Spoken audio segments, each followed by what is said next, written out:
It is 8 o'clock. Good morning. We'll call this meeting to order. We have, let's go ahead with some of our agenda items. First, we have the approval of the April minutes. Has everyone had a chance to review those? If so, do I have a motion for approval? So moved, Madam Chair. Mr. Peterson, is there a second? I second it. Prakash Matthews. All those in favor signify by saying aye. Aye. Aye. Motion carries. Next, we have the review of the application from Epic on 234 Main Avenue North. Good morning, everyone. Good morning, Chair and Commissioners. This is an application for the Renaissance Zone from Epic Unite Real Estate Holdings LLC at 234 Main Avenue. This location might look a little bit familiar to you. The city went through an RFP process over the winter and spring with the help of your board, along with the Economic Development Incentive Review Committee. So this is an application to construct a 7-story mixed-use project with underground first and second floor parking, commercial space on floors 1 and 3, and residential on floors 4 through 7 with market rate apartments and for sale condos. The total parking for this project on this particular site is 115 parking spaces. There is a typo in your staff report, so I just wanted to clarify that. This project is on Main Avenue. It's pretty far east, almost as east really as we can go here. It's right next to the roundabout. And Epic has a couple of other projects, if you can see my cursor here. Right here, this project was before, actually both their projects here were before your board previously. This project is complete and operational. And this one to the south is under construction right now. So for this project, the applicant is intending to invest $25.5 million, which equates to about $186 per square foot, which is above the 100 square foot threshold for a new construction project. It's consistent with the Renaissance Zone plan to provide a mixed-use development within a target area. Block 29 identifies it for redevelopment with mixed use and ground level interaction on Main Avenue, and then especially towards that intersection of 2nd Street and Main Avenue. Staff believes that this project will be a benefit to the overall downtown community and received a score of 96 out of 100. Here are some images of the site provided by the applicant of what it looks like just within the last couple of weeks. Right behind here, you'll see there is a levee here. There's some city infrastructure behind the project. So I believe there's a lift station right here, if you can see my cursor, and then flood protection right here with the river in the background. This is you should have a laydown item. This is an updated site plan that was provided that was not in the packet. But this is a bit more current with parking on their project here. And then you can see kind of the function of how their 3 buildings kind of work together. And then I'm going to flip between 2 different renderings. These are both in your packet. This one is an updated rendering of the building, but it doesn't include the streetscape. And so you can see kind of their 3 buildings together and how they work and the look of this building. And then I'm going to flip to this one. So don't look at the building, but at least you can see what is happening on Main Avenue with the street trees and that section and how the building will look with Main Avenue and the improvements there. And as far as I know, that will remain. That's not going to change. And so, so if you want to see kind of that interface and how that will look is for this rendering. This is facing northwest. So you can see here there's a bit of an open space here. And so this is under development right now. All of these plans are preliminary just to show you what the project is going to look like. And then if they're upon approval, they'll proceed with the plans. And so this area will continue to be developed, but is intended to be in a public or an open space. So up on your screen is staff's recommendation. Brian Reinhardt with Epic is here if you have any questions. And if there's any questions for me, I'd be happy to answer them. Brian, did you have any additional comments? Okay. Are there any questions of Brian? Madam Chair. Yes. Thank you. I actually communicated with staff over the past couple of days regarding this project. This helps me answer some of the questions. This handout helps me answer some of the questions I had actually. Due to the fact the site is substantively different than the rendering we were provided, and I'm guessing that's what you based your analysis off of, not this. Are there any concerns regarding the space? They talked about it.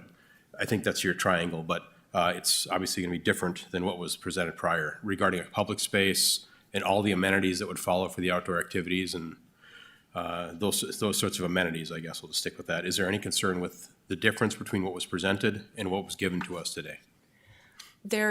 From what I understand, the difference is mostly the number of parking spaces. And so what was in your packet shows a bit more parking space on the south side. Though in the application, this is right at 30 spaces or right around there. The rendering of the site plan that was in the packet showed a bit more. And so I did ask Brian about why that difference with the application saying one thing and the site plan showing a bit more. And that's when he provided this site plan. Even though this site plan doesn't show the landscaping on the outside or that open space, my understanding is that is still happening. That's not changing at all. And so, and maybe Brian could speak to this a little bit, but my understanding is the project really hasn't changed and it's maybe gone up a floor since your committee reviewed this last year. So my understanding is it's basically the same project. And so staff doesn't have any noted concern between this site plan and the one that was within your packet. I'm taking you've just economized it because they have a small roundabout, those sort of things shown in your initial rendering. Is that what happened, just to make it affordable? Yep. Okay. And again, I'm not being critical. I'm just simply asking the question to say, we have A and we have B. Do you care? So I'm hearing no. Nope, we don't have any concern with Perfect. that. Yep, Thank you. Oh, I'm sorry, Madam Chair, if I may. Go ahead. The other question I had was more a commentary in general, that now that we've got a number of these facilities that have been constructed throughout the area, I think it may be prudent for the city of Fargo or our planning staff to start maybe asking the questions regarding the lack of parking spaces, because obviously if this was per LDC, not talking the downtown multi-use, but per an LDC, you'd have hundreds and hundreds of stalls. And I'd be curious to find out what the users think, given the fact that ratio is substantively less, because some of us have advocated that while I appreciate the LDC, I appreciate the number of stalls that have been required, sometimes it's really overkill. And getting to the point of paving, and I love cars. Cars are awesome. I have a giant car myself, and I'm never going to give that up. But I don't know that we need a stall for every 100 square feet, the ratios that we've had. So I sort of advocated quietly, and Mr. Williams has known my view on this for some time.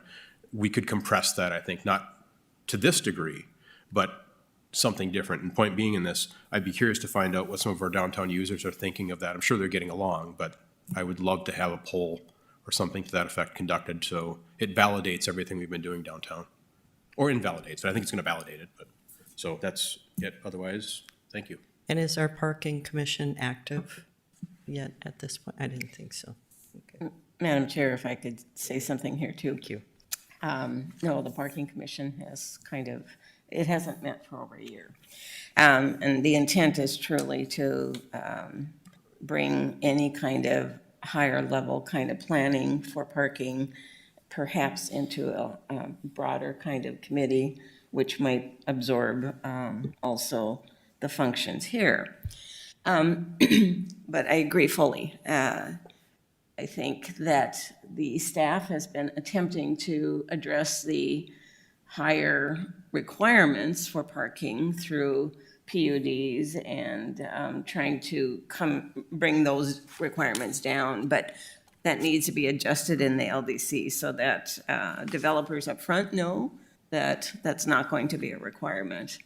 But I do think that we have an issue, and ultimately, it would be, I think, really helpful for us to study because we certainly have had parking studies with a plan for parking ramps in the more densely populated area of downtown. But when we get to the edges of downtown, which we're kind of seeing, this is an edge development, I don't know that we have a really good plan for what kind of parking, whether ramps are needed further out or what the parking needs are in the developments that are a little bit further away from the more densely developed area. So that's one thing I think we need to probably embark on. Okay. Any other comments or questions? None? If none, do I have a motion for action? I'll make the motion. I'll move, or second, I mean. That was for approval? Yep. the motion right there in front of us. Okay. All right, we have a motion and a second. Any other discussion? If none, roll call vote. Pipcorn, Aye. Madell, Aye. Matthew, Aye. Peterson, Yes. Preston, Aye. Mather. Aye. Motion carries unanimously. I look forward to seeing the completion of that. That'll be good. Under other business and public comment, one thing I noted, I was pleased with the scoring on that, and thinking of our inflation, et cetera, as we look at our guidelines, do we need to maybe rethink the $100 per square foot? It's nothing that needs to be taken care of. I'm just commenting on it for future thought. Yeah, thanks. We'll take note of that. It's hard to believe, but in about a year, staff is going to be thinking about the next update to the Right. plan, and so we'll have you Yeah. very closely involved, obviously, through that process in 2024. So Okay, good. I wasn't quite certain if you did it annually, biannually, but thank you. Any other business or public comments? I have a question about the next meeting. Okay, I know the meeting date has changed to Tuesday. I have a standing meeting on that morning, and I was just wondering as to, do we have a meeting or is for sure, or? do we have any projects upcoming? I'm not aware of any projects right now that It could be a, that are tentative or anything like that. You've only had 2 meetings this year. And so it is moved just because of the holiday, but we'll work closely with you if we think there's something coming in. Our deadline is the last business day of the month. And so within a few days here, we should know whether we have something or not for your board. So thank you. Thank you very much. With that, meeting adjourned. Thank you, everyone. Thank you, guys. Thank you. Thank you.